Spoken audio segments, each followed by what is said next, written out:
হরি গুণ গাও, হরি নাম রসে সদা মত্ত হও।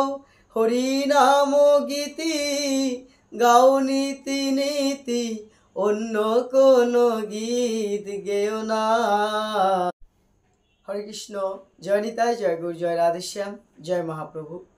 দূর দূরান্ত থেকে আমাদের ভিডিওটি যারা দেখছেন সকলকে জানাই সশ্রদ্ধ দণ্ডবত প্রণাম। আশা করি সকলেই ভালো আছেন।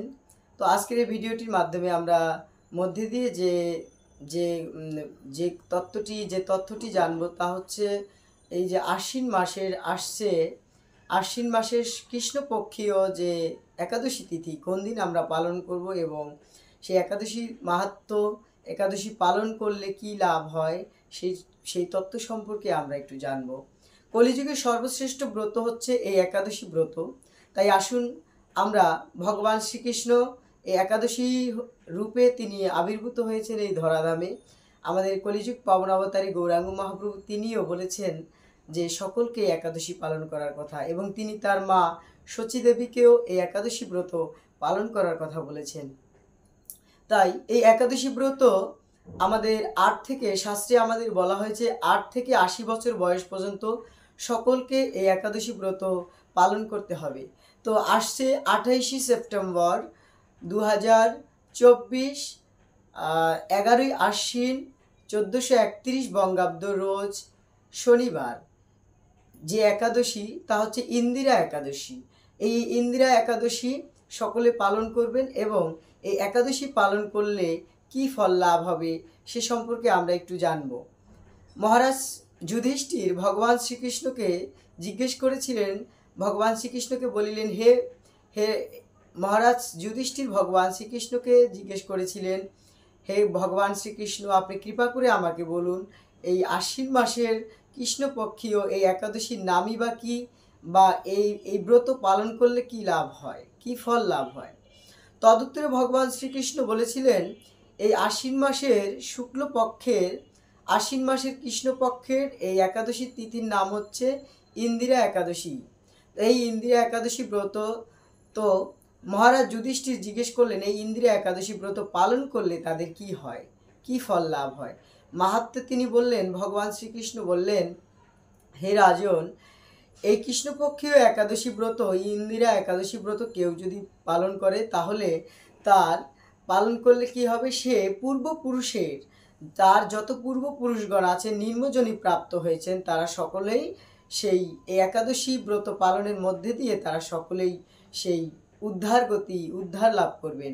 তারা পূর্বপুরুষগণ উত্তম গতি লাভ করবেন, উদ্ধার হয়ে বৈকুণ্ঠ লোকে যেতে পারবেন। এই একাদশী মাহাত্ম্য শোনা মাত্র সামবেদীয় যজ্ঞের ফল লাভ হয়। তাই মহারাজ যুধিষ্ঠির বললেন, হে ভগবান শ্রীকৃষ্ণ, আপনি কৃপা করে আমাকে এই মাহাত্ম্য সম্পর্কে একটু বলুন। তদুত্তরে ভগবান শ্রীকৃষ্ণ বললেন, হে রাজন, মহেশমতি নগরে ইন্দ্রসেন নামে এক রাজা ছিল। যে রাজা ছিল দানে, ধর্মে, জ্ঞানে, বিনয়ীতে সব দিক থেকে শ্রেষ্ঠ। তিনি খুব সুন্দর করে প্রজা পালন করতেন এবং প্রজাদের ভালো মন্দতে এগিয়ে যেতেন। ধার্মিক একজন ধর্মপ্রাণ রাজা ছিলেন ইন্দ্রসেন রাজা। সে রাজা প্রতিনিয়তই ধর্ম পালন করতেন এবং তিনি ছিলেন একান্তই একজন নিষ্ঠাবান ভগবান শ্রীকৃষ্ণের ভক্ত। তিনি ছিলেন বিষ্ণু ভক্ত একজন। তিনি সেই প্রতিনিয়ত রাজকার্য পরিচালনা করছেন। এমনই সময় একদিন তার রাজ্যে একদিন রাজসিংহাসনে সেই রাজা ইন্দ্রসেন বসে আছেন। এমন সময় তার রাজ্যে আসলো নারদমণি, যিনি বিনার তালে কৃষ্ণ নাম করে, যিনি বিনার তালে হরিনাম করে নারায়ণ নারায়ণ বলতে বলতে সেই ইন্দ্রসেন রাজার রাজ্যে এসে প্রবেশ করলেন। এবং রাজ্যে এসে প্রবেশ করাতে সেই রাজা ছিলেন ধর্মপরায়ণ এবং ধার্মিক পরম বৈষ্ণব। তাই তিনি তার চরণ সেবা করলেন, তার পূজা অর্চনা করে তাকে সন্তুষ্ট করলেন। এবার তাকে তিনি জিজ্ঞেস করলেন, হে মুনিবর, নারদমুনিকে রাজা ইন্দ্রসেন জিজ্ঞেস করলেন, হে মুনিবর, আপনি কৃপা করে বলুন কি কারণে, কি জন্য আপনি আমার এখানে এসেছেন, আমি আপনার কি সেবা করতে পারি। তদুত্তরে নারদমুনি বললেন, দেখুন রাজা, আমি একদিন কৃষ্ণ নাম করতে করতে বিনা সুরে হরিনাম করতে করতে একদিন যমালয়ে গেলাম। সেই যমালয়ে গিয়ে দেখলাম যমরাজাদের রাজ্যে একটি আসনে বসে আছেন আপনারই পিতা। আপনারই পিতা বসে আছেন, তিনি যমরাজ্যে যমালয়ে বসে আছেন। তো তিনিও ছিলেন ধর্মপ্রাণ। সেই রাজা ইন্দ্রসেনের পিতাও ছিলেন ধর্মপ্রাণ ব্যক্তি, যিনি দান যজ্ঞ তপস্যা বিভিন্ন কর্ম করেছেন, ভালো কর্ম শুভ কর্ম করেছেন, কিন্তু কোনো কর্মের কারণে হয়তো তিনি বৈকুণ্ঠ লোক গতিপ্রাপ্ত হতে পারেননি। তাই তিনি যমরাজার সেই রাজ্যে একটি আসনে বসে আছেন, যদিও তিনি দণ্ড পাচ্ছেন না, তিনি ভালো একটি স্থানে বসে আছেন। তখন আমি যখন গেলাম, তখন তো আপনার পিতা আমাকে বললেন যে, হে মুনিবর, আপনি মর্তলোকে গিয়ে আমার পুত্রকে কৃপা করে বলবেন, আমি রাজা দান ধ্যান যজ্ঞে তপস্যায় আমি সব দিক থেকেই সেই ধর্মপ্রাণ ছিলাম বটে, কিন্তু কোনো কারণে আমার এই স্বর্গ থেকে এই যমরাজের আলয় থেকে আমি সেই বৈকুণ্ঠ ধামে যেতে পারছি না। তো আপনি কৃপা করে বলবেন আমার পুত্রকে যে যে আমার পুত্র যাতে আমাকে উদ্ধার করার জন্য তিনি যাতে সেই আশ্বিন মাসের কৃষ্ণপক্ষীয় সেই ইন্দিরা একাদশী ব্রত পালন করে। তখন বললেন, মহারাজ, আপনি যদি এই আশ্বিন মাসের কৃষ্ণপক্ষীয় ইন্দিরা একাদশী যদি আপনি পালন করেন, তাহলে আপনার পিতা তিনি সশরীরে সেই বৈকুণ্ঠ ধাম প্রাপ্ত হতে পারবেন।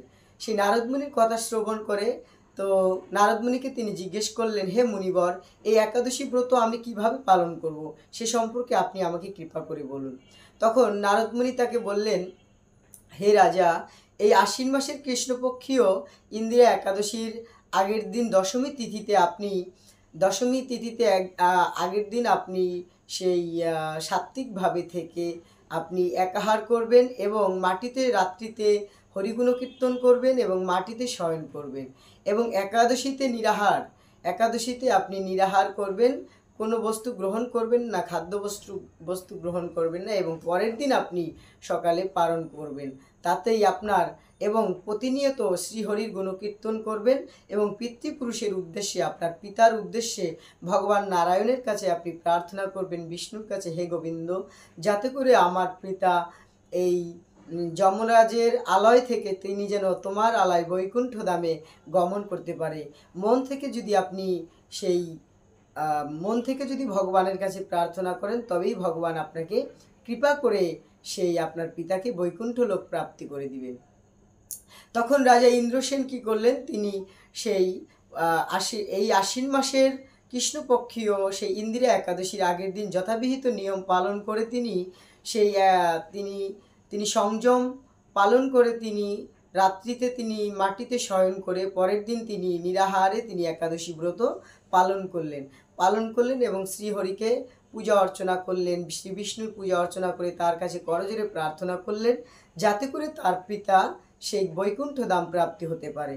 যখনই সেই পূজা একাদশী ব্রত সমাপন করা হলো, যখনই তিনি সমাপন করলেন দিন অন্তে গিয়ে রাত্রিবেলা, তখনই সেই একাদশী ব্রত পালন হলো। গোবিন্দের 3 সন্ধ্যা করলেন, গোবিন্দের গুণকীর্তন করলেন এবং স্বর্গ থেকে তখন পুষ্পবৃষ্টি হতে লাগলো, যাতে করে স্বর্গের দেবতারা জানিয়ে দিলেন যে তোমার পিতা সেই বৈকুণ্ঠ ধাম প্রাপ্ত হয়েছেন। তো রাজাকে সবাই ধন্য ধন্য দিতে লাগলেন এবং রাজা ইন্দ্রসেনের পিতা স্বর্গ থেকে সেই বৈকুণ্ঠ ধাম সেই যমরাজের আলয় থেকে তিনি বৈকুণ্ঠে গোবিন্দচরণ প্রাপ্তি হলেন এবং তিনি সেই বৈকুণ্ঠ প্রাপ্তি হলেন এবং রাজাকেও, যিনি রাজা ইন্দ্রসেন, সেই রাজাও তিনি শ্রীহরির নাম গুণকীর্তন করতে করতে তিনি এতই ব্যাকুল হলেন, তিনিও যখন সেই ইহলীলা সাঙ্গ করলেন, তখন তিনিও এই ইন্দিরা একাদশী করার ফলে তিনিও সেই বৈকুণ্ঠ গতি লাভ করলেন।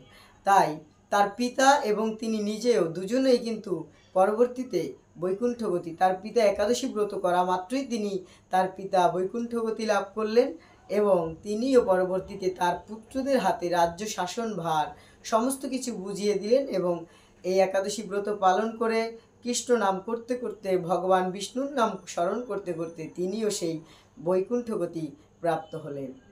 তাই মহারাজ পরীক্ষিতকে মহারাজ যুধিষ্ঠিরকে ভগবান শ্রীকৃষ্ণ বললেন, হে রাজা, পূর্বপুরুষগণ, পিতৃপুরুষগণ তারা যদি নিম্নজনীয় প্রাপ্ত হয়, তবুও তারা এই একাদশী ব্রতের কারণে তারা কি হবে, তারা সেই বৈকুণ্ঠগতি লাভ হবে।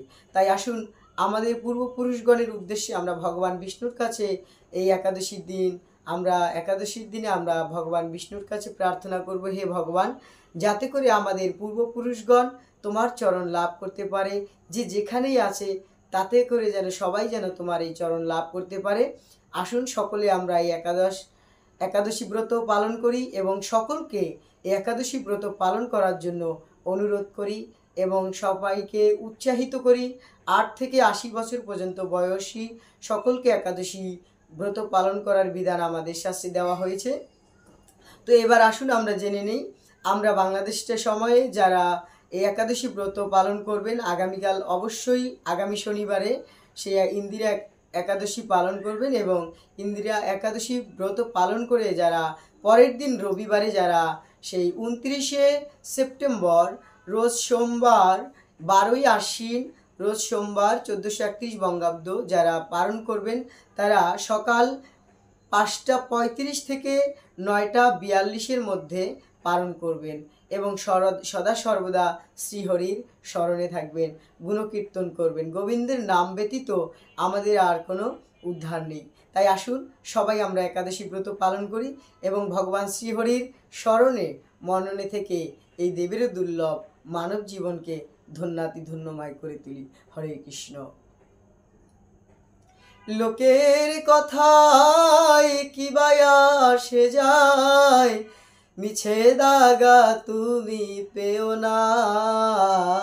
যার মুখে ভাই হরি কথা নাই, তার কাছে তুমি যেও না। যার মুখ দেখে ভুলে যাবে হরি, তার মুখ পানে চেও না। যার মুখে ভাই হরি কথা নাই, হরি কথা কও, হরি গুণ গাও, হরি নাম রসে সদা মত্ত হও। হরি নাম গীতি গাও নীতি নীতি, অন্য কোন গীত গেও না, অন্য কোন গীত গেও না। যার মুখে ভাই হরি কথা নাই, তার কাছে তুমি যেও না। যার মুখ দেখে ভুলে যাবে হরি, তার মুখ পানে চেও না। তাই আমি আবারও আপনাদের কাছে বিনীতভাবে অনুরোধ করছি, আপনারা যে যেখানে আছেন সবাই ধর্মকর্ম করার কোনো বয়স নেই, ছোটবেলা থেকেই ধর্ম করতে হয়। তাই সবাই একাদশী ব্রত পালন করুন এবং সকলকে এই ব্রত পালন করার জন্য উৎসাহিত করুন। আগামী শনিবার 28শে সেপ্টেম্বর 11ই আশ্বিন রোজ শনিবার সেই ইন্দিরা একাদশী এবং পালন হচ্ছে রবিবার 29শে সেপ্টেম্বর 12ই আশ্বিন রবিবার ইন্দিরা একাদশীর পালন সকাল 5টা 35 থেকে 9টা 42-এর মধ্যে। সকলে একাদশী ব্রত পালন করবেন, ভালো থাকবেন, সুস্থ থাকবেন। ওম সর্বভবন্তু সুখীন, সর্বসন্ত নিরাময়া, সর্বভদ্রাণি পশ্যন্ত, মা কশ্চিৎ দুঃখহারা ভবেৎ। ওম শান্তি, ওম শান্তি, ওম শান্তি।